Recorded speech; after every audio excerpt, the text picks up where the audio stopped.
හිටියා. ආමේන්. ඉතින් මගේ ජීවිතේ මේ වගේ බංගලාවක ජීවිතේ පටන් අරගෙන මේ වගේම කන්ද උඩක ඔව්.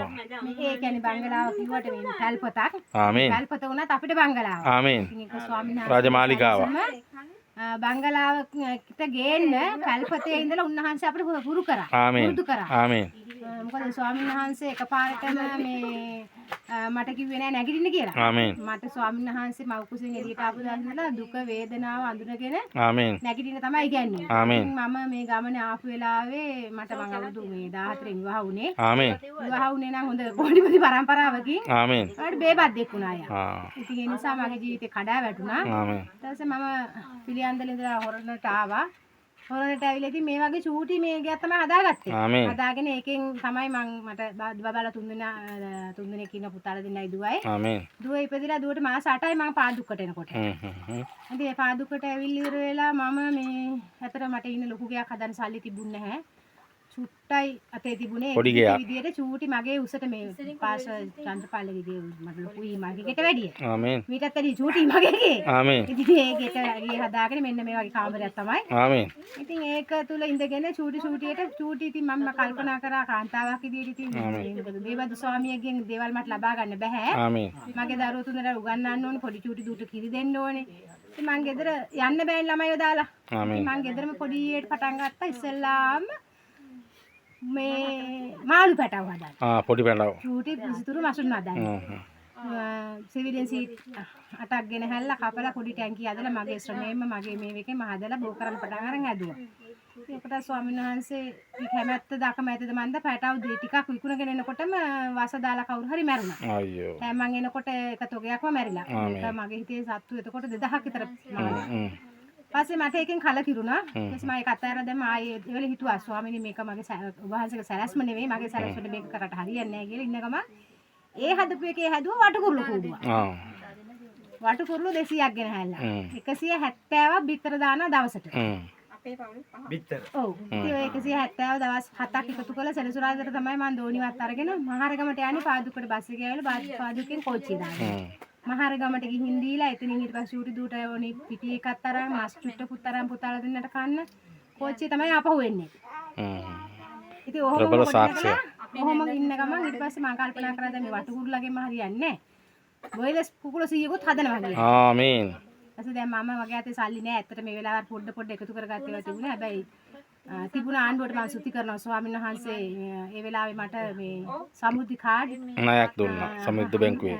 නෑ සමෘද්ධි කාඩ් අර සිල්ලර බඩු ගන්න කූපන් පත් ඒ බඩු ගන්න මුද්දර කියලා කියන්නේ ඒ සල්ලි මම හිතේ ඒ දවස්වල හැටියට මට රුපියල් 5000ක විතර. ඒ කියන්නේ මගේ මහත්තයා බේබදු වුණත් මට ඒක කාඩ් පහක් මැරිච්චා ඒක දාලා හදලා දීලා තිබුණා. ආමේන්. ඉතින් ඒ කාඩ් පහම මම තමයි බඩු ගන්නෙ. ඉතින් ඒක ගෙදර වීදුමල තියෙන අර බිත්තර වලින් චුට්ටු එකතු කරලා රුපියල් 30000ක් විතර එකතු කරලා තිබුණා. ඉතින් මට මාටි කරගන්න. ඊපස්සේ මම ගිහිල්ලා අතට මම අදටත් දෙවියන් වහන්සේට ස්තුති කරන ඒ වගේ සහෝදරයෝ මට මුණ ගැසලා තිබුණා. පාදුක්ක මන්ත්‍රීතුමා ගාමින් ලොකු ඇමතුමා මේ ලෝකේ නැතුණාට මම ස්තුති කරනවා. ඒ දෙන්න මට ලොකු සහයෝගයක් දුන්නා ඒ වෙලාවේ. කිව්වහම ඒ දෙන්නට මට හැබැයි කවුරුත් වෙන උදව් කරේ නැහැ. ඒ දෙන්න මට උදව් කරා. ආමේන්. මේ වගේ තමයි ලයිට් තිබුණේ නැහැ. මම අවුරුද්දක් විතර කුප්පි ලාම්පුවේ හිටියා. ආමේන්. මොකද ලක්ෂ 4මාරක් විතර යනවා මගේ. ඒ ගෙදරට ලයිට් ගන්න යන්න තිබුණා. ඒ ඔක්කොම දුන්නේ නිරෝෂන් පාදුක්ක මන්ත්‍රීතුමයි ජගාමින් ලොකුගේ ඇමතුමයි තමයි. ආමේන්. විමද්දගත වෙයි.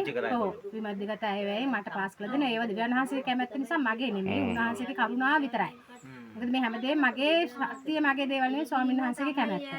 ඒ බලවත් නාමයේ යේසුස්. දෙවියන් වහන්සේගේ සැලසුම. ඉතින් ඒ විදිහට පස්සේ කුකුල 100න් පටන් ගත්ත මම අන්තිමට කුකුල හැම සතියෙම යන්න කුකුල 100 700 හැම සතියේටම යන්න 700කට එන තත්ත්වෙට හැදුවා. ඊට පස්සේ ඒකෙන් එන ගමන් මම හිතාගත්තා මට ගේ දැන් තිබුණේ නැහැ නේ චූටි ගේ එතකම තාමත් හිටියේ මේ වගේ දිගට හදලා ඒ ගේ තමයි. ඊට පස්සේ මම කල්පනා කරා වටේට දානවා කියලා අතිවාරම් දාලා තට්ටු දෙකට ගියක් හැදුවා. ඒ දවස්වල මට ඒකට ගියා ලක්ෂ 90ක් විතර. ඉතින් ඒ ඔක්කොම කරේ කුකුලුන් සල්ලි වලින්. ආමේන්. ඉතින් මම තමයි මේ අත් දෙකෙන් තමයි කුකුල කැපුවේ, කුකුල හැදුවේ, ගෙනාවේ. ගිහින් ඔක්කොම ගිහිලා කඩවලට දැම්මේ ඔක්කොම කරන්නේ මම තමයි 90 තියාගෙන පිටට තියාන අරයි යනවා 50 60 කඩේට ගිහිල්ලා මං ගවුම මිලකලා තමයි ඇතුළට අරයි යන්නේ. මොකද ගවුම් පුරා කුකුල් මස් වතුල. ඉතින් එහෙම මම පාදුක්ක ඉංගිරිය බණ්ඩාරගම ඔය විදිහට මස් ටික විකුණගෙන ඊට පස්සේ කොහොම ගේ හැදුවා. ගේ හදලා ඉවර කරලා මට හිතුණා ඇත්තට මට ආසාවක් ආවා ඌරු හදාන්න. ඌරු 3 දෙනෙක් ගෙනහැල්ලා 3 දෙනාගෙන් ඌරු 100ක් වෙනකම් මං හැදුවා. හදලා තමයි ස්වාමීන් වහන්සේ මාව පුදුම සැනසීමකට පත් කරා. මගේ දුවට අවුරුදු 17ක් වෙනකොට මාව ඉහළටම උන්වහන්සේ ගෙනාවා. ආමේන්. මට දෙගුණයක් උන්වහන්සේ දුන්නා.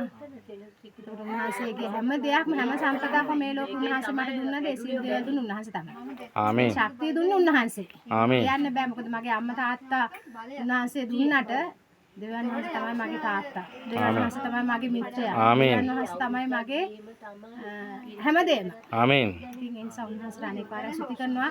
මම මේ ලෝකේ මේ තැනට ඇවිල්ලා තියෙන්නේ ඒ දෙවියන් වහන්සේ නිසා තමයි. ආමේන්. මට කියන්න තියෙන්නේ ඒක තමයි. සිස්ටර්ගේ නම කොහොමද සිස්ටර්? ප්‍රදීපා රූපසිංහ. හොඳයි. බොහොම දිරිය තියෙන දැන් දේවදාසවරියක්. ඒ වගේම දෙවියන් වහන්සේ කෙරෙහි පුදුම විශ්වාසයකින් යන කෙනෙක්. දිරියමත් කාන්තාවක් කියන එක මම කියන්න ඕනේ.